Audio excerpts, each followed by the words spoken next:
Hello.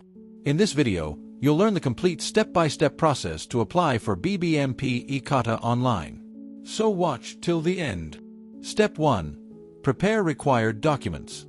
Scan or take clear photos of the following documents needed for e-Khata application: Aadhaar card, registered sale deed, latest property tax receipt, BESCOM electricity bill, encumbrance certificate, a photo of your house, and a screenshot of its GPS location.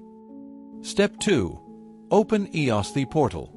Open your browser and visit the website www.bbmpeaasthi.karnataka.gov.in. Enter your mobile number and log in using the OTP. Step 3. Search your property. On the portal, click on Search Property. You can search using your ward, owner's name, or PID number. Step 4. Verify draft e-Khata. Once your property is found, a draft e-Khata document will be displayed. It will show the owner name, property size, location details, PID number, and more. Step 5. Submit final details. In this step, carefully fill in all the required information.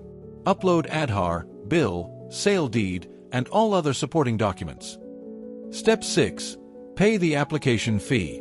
Pay the application fee of 125 Indian rupees online. After payment, download the receipt for your records. Step 7. Verification process. Your submitted information will be verified with the Kaveri and BESCOM databases. If everything is correct, your application will be approved quickly, or it may be sent for ARO inspection. Step 8. Download e-Khata certificate. Once your application is approved, go to the download section of the portal and download your official e-Khata certificate. Closing. Was this information helpful? Please like, share, and subscribe to our channel for more such useful updates. Thank you.